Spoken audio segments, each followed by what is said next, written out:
just one thing you should know about Nashville. You know what? You're nuts. You're all nuts. You've been focused so hard on making it, you forgot about one little thing. It's called the music. And I don't even care. You know what? So what? I don't want to hang out with a bunch of wannabe corporate sellouts, and we are going to start a revolution. Go forth and multiply. These songs are yours. Texas Homegrown Radio. This is a revolution. Hey y'all, this is Rafael Kowalewski from Netherlands. You're watching The Morning Ride on Texas Homegrown Radio with one and only Joe DeLee and Jeff Bridges. Live from the Rockstar Ranch at Texas Homegrown Studios, it's The Morning Ride. Nope. This is the first I've heard of it. Come on. What?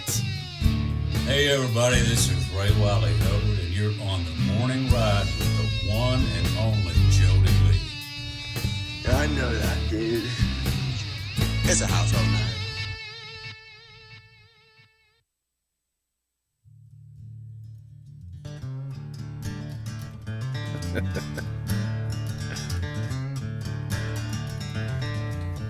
Now you're big and I'm little. I like it. I look like Kyle Park. You know, I look like little Jimmy Dickens over here. May the bird of paradise fly up your nose. May a big old elephant step on your toes. I'm not big, but I'm loud. My grandpa, man, he loved little Jimmy Dickens. Oh, yeah? He had those little nudie suits. Yeah. Midget, man. He looked like a little Porter Wagner. Like, it's like... They should have done, like, it's like Dr. Evil and Mini-Me. Like, you know what I mean? Like, he could have been like the Mini-Me for... That's funny. That is funny. The bird of paradise fly up your nose. I wonder what he was talking about. Oh, man. Probably a bird. It's funny. It's funny the things that Free-bird. you understand whenever you're an adult that you didn't understand when you were a kid. You know, it's like that about meant, lyrics. That and meant such. what? Right. I know. I still tell people like stuff from the 80s, you know, and they're like, that meant what? Like people my age, like a lot of people didn't know that Funky Cole Medina was about drugging some lady's drink. That the whole song was about that. Yeah, glorifying it. It says it in the song. Like, how did no one know? Talked about Spanish Fly, like all of it. Like, it wasn't hiding it. Yeah, and that was a hit song. Yep. Yeah, there was like a bunch of songs like what was that one that everybody found out was about meth? It was like Third Eye Blind. Oh or yeah, something. it was like a It was like a 90s rock song. Yeah. Somebody wants to be, you know. There's a lot of those songs that were about like bad stuff. You know what I'm saying? I was like, okay, never mind. I was. Yeah, I think it is that one. Isn't it that one? I think so. And didn't they use that on Shrek or something? And you stop coming and they don't stop coming. Yeah. I think it was like on Shrek or something crazy. Like Right. It was I think it was that band, Smash Mouth. Yeah. And they had one that was obviously about meth, and it was like, oh.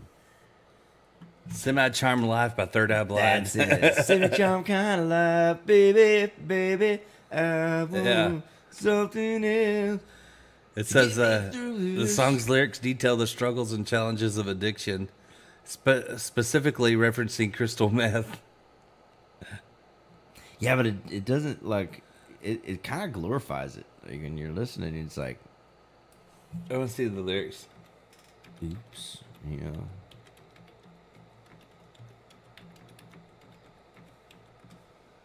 It says, I'm packed and I'm holding.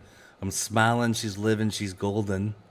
She lives for me, she says she lives for me. Ovation, her own motivation. She comes round and she goes down on me. And I make her smile like a drug for you.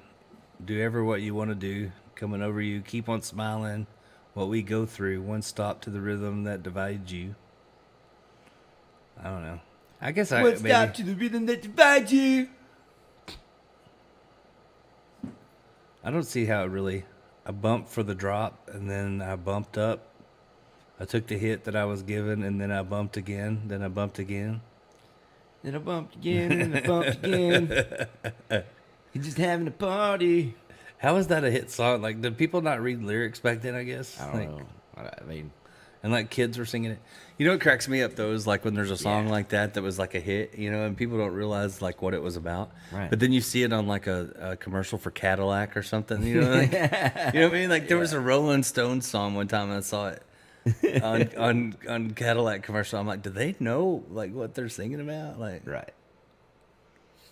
You know what I mean? Yep. It was like Sympathy for the Devil or something, and it was on a Cadillac commercial. Like that, I'll tell you something. Let's not drive Cadillacs. You know what I mean? Yeah. Like it don't make sense. Like some of the songs they use, like, but it cracks me up too. I seen Metallica. It was on some like, it was some like uppity rich thing commercial, you know. And I'm like, you know, like, but they're like rich yuppie guys now. Yeah, they're but they're not. But when they started, they were like Gutter anti-establishment. guys, You yeah, know, like they would hate that. The younger them would hate that their song got used for a commercial. You know, right? They used to. I mean, they sued the kid for. Oh yeah, old Lars. What was it? The kid that did the music that was Napster. Yeah, and Napster is no difference than Spotify. Yeah. He was just the first to do it, and they like tried to ruin him. Like they you went after him know. like he was. They were like Jeff Martin to that kid. Like they were like, I'm gonna ruin him. You can't sing harmonies at all, bro. No, but you know Lars Ulrich was on LimeWire though. Did I just say that out loud, dude? Oh man, I'm done now. Oh no, here he goes. 31 years of radio down the tube. At least people know your name. Oh man.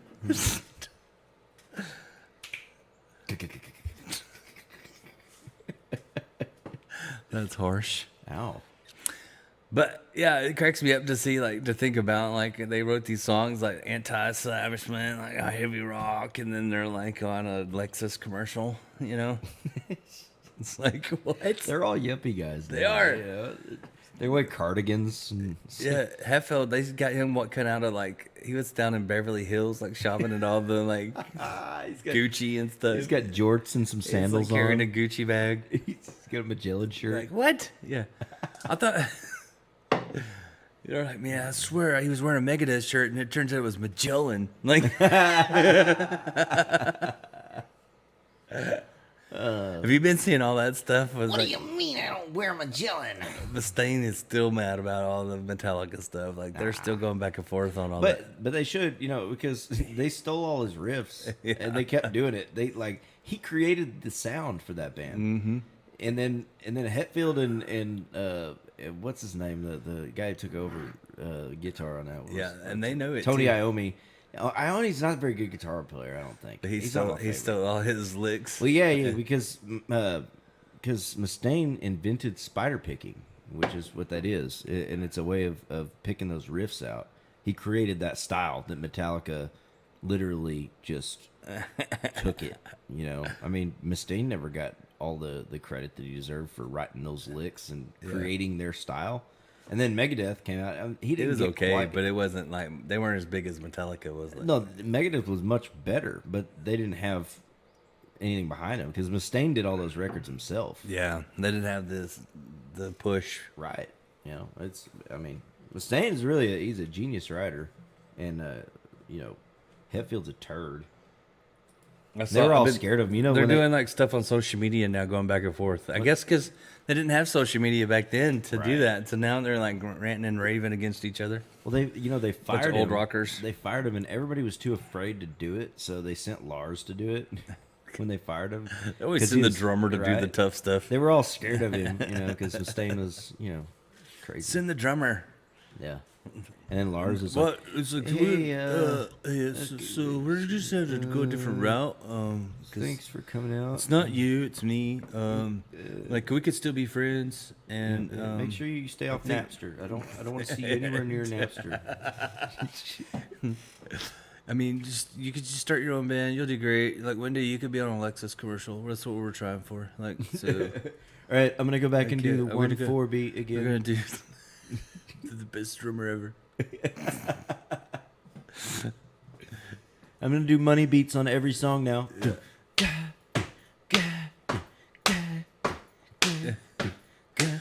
Other drummers make fun of him so much. Like, why do other drummers mess with Lars? It's because he's not that good. He just doesn't do anything interesting. He's just like He's just a normal there's a song in the every pocket. song. He's just in the pocket drummer. Yeah, but he acts like he's he's just because he's got the biggest ego of any drummer out there. Like, you know, Because he's the boss of the band. even Neil Peart, who deserves to have like that kind of a ego, doesn't have that kind of an ego. You know, Lars walks around like he's God's gift to drums. And none of us like it. Because his name is Lars. He just does boring drum beats. You know, I mean, sometimes there's a place for that money beat, but then like switch it up. But bro. you're Metallica. Metallica, like, Come on. I mean, he did okay on the first, like the opening records that they did, and like Ride the Lightning and stuff. He used to do some cool double bass stuff. Remember when they did that concert? Where was it? Like in Alaska or somewhere? Like they did some big. No, it was like somewhere like crazy. They did like, and it was like maybe it was in like another country, and it was like the most people ever at a concert. Remember that? Yeah, it was in like Brazil or something. It was like nuts. Like I remember that when that happened. Venezuela. It was. I remember that happened. crazy It was like, and there was turnout. just people. Like it was like a It's like twice the size. people of as far as you could see. No, it was in Russia or somewhere. I think. Was it? Yeah, I'm gonna look it up. Remember that? Like it was like like insane. I think it was like a Russia. Obey your master. Yeah. I think that's where it was. Yeah, it was the Monsters of Rock Festival in Moscow, which drew an estimated crowd of 1.6 million attendees. What? Yeah. Are you kidding me? Look at this. Look at the picture. 1.6 million Monsters attendees. of Rock. Yeah, in 1991. That was the year I was born, bro. What? Yeah. I graduated in 93. Yeah, isn't that crazy though? 1.6 million. Wait a minute, Jody. Were you writing songs back then? Yeah. So you've been writing songs since Longer than you were alive. Yeah. What? That's crazy. Yeah, it's been a while. That's crazy. Back in my day. Back in my day. Back in my day, people would use buckskin condoms. Yeah, We but used to spindle I our remember, own but guitar I strings. out remember of that guts. happened because they put it on MTV back when MTV had music stuff. Yeah. 1 million and In a half Moscow. people. Yeah, 1.6 What was- million people. How many people you think like didn't make it through that? I don't know. Isn't that crazy? Especially to be in Russia. Like, Yeah, you know, like, like- I mean, you know, those concerts, there's always deaths. I mean, I wonder how many people didn't make it back. I don't know that. Where did they park? That'd have been dangerous. Can you imagine trying to deal get out parking? there. Yeah, no kidding. Like where did you? I mean, imagine the mosh pit on that. That The whole thing looks like the largest mosh pit of all time. Like, can you imagine being in the middle of that and having to go to the bathroom? I mean, but you gotta admit though, like there's got to be plenty of people that just couldn't even hear or see anything. They were just there, like I don't know. The stage is like in the middle of them. Yeah, that's nuts. I mean, if there's people behind the stage, can't see There's them. helicopters flying over. That's just crazy. At some point, you got to put a cap on the people that are. Wait, what's that one? What's that picture from the stage? This one? Yeah. What? Oh wow, it's like an amphitheater kind of a thing. Yeah, it goes up. Like That's nuts, dude. that's crazy. I remember when it happened, and it was like just insane. I guess people can see. Look at the pyrotechnics. Whew.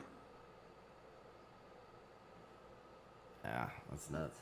I don't think there's been one bigger than that. Obey your master. Whiskey of the gyro. It's crazy. Yeah.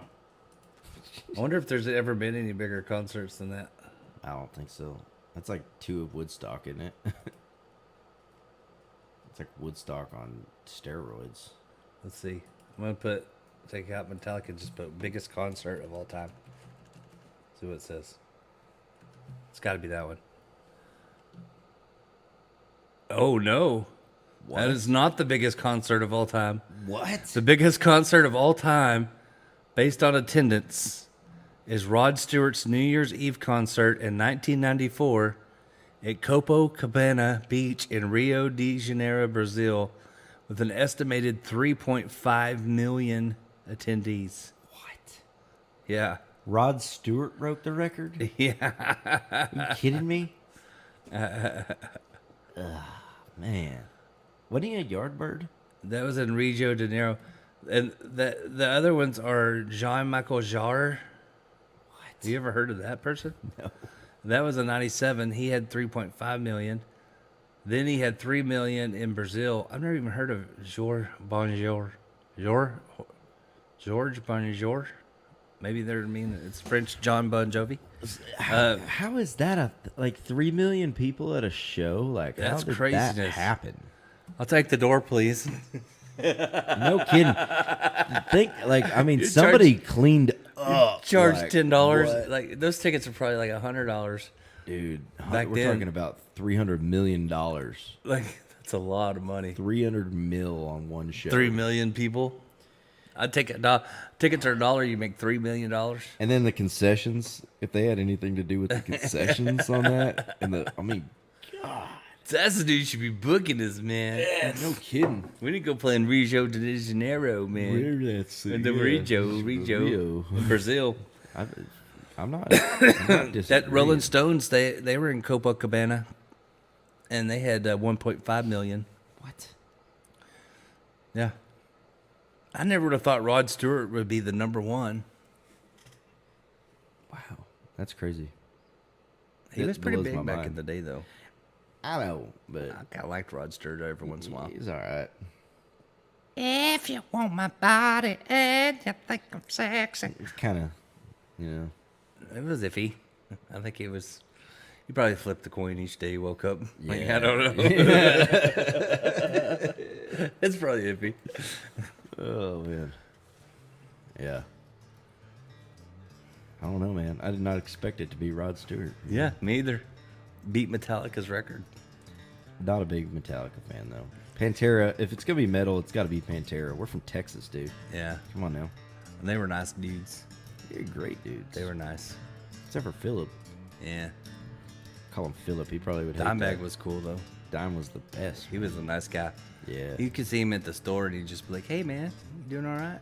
You know, he never acted like he was The better. last person in the world that should have been shot. Yeah. It's always the good ones. That's why I'm going to live forever. You know, I used to hang out down at this place called Hoek's Death Metal Pizza down on 6th Street.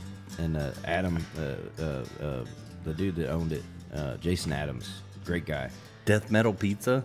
Hoek's Death Metal Pizza. And it was a cool spot.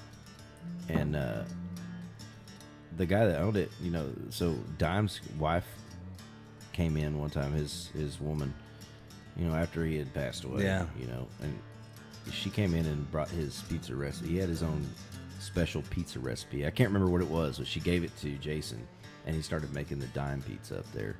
But, you know, Dime was a big time stoner, and he loved the foods, you know what I'm saying? What did it have, like, on it? Like, I Twinkies? can't even remember it, but it was, Like it Twinkies was delicious. It wasn't anything crazy like that. No, but it was Dime's Doritos. special pizza recipe. Like, Crushed Doritos. I can't remember what was on it, man. I wish I could remember That's that. funny. But I think that place closed down. now. All right, well, we got to get out of here. My phone's ringing off the hook, and I got to go talk to doctors, and Joel's calling me, too. So That's true. yeah, we went over time. We always do. It's okay. It happens. So we got to get out of here. Thank you to Benjamin Cole for stopping by, Heck playing yeah. some music this morning. We got lots of guests of a coming guy. up Heck of a guy. before too long. We got Calamity Jane's coming up, and several other artists that are going to pop in. So be looking forward to that. But till next time, remember, take it easy. Oh, wait, we didn't do the sponsors. Thanks to our sponsors, Triple Crown Ford in Lincoln. That's right. Get on down there and let the horses run. And, of course, Double D Barbecue. Where you don't need no teeth to chew. And brought to you by Brazos River Air Conditioning. If you need help with your AC, call Wasey. Let that cold air hit you in the facey. And brought to you by Cannonball Insurance Solutions. Sorry, that string got in the way. Until next time, take it easy, and if it's easy, It comes with worries. what? Never trust it. Don't trust it. Comes with worries. Don't trust it. Excuse me. Excuse me. I apologize. I forgot you were there. You may go now. Well, bye.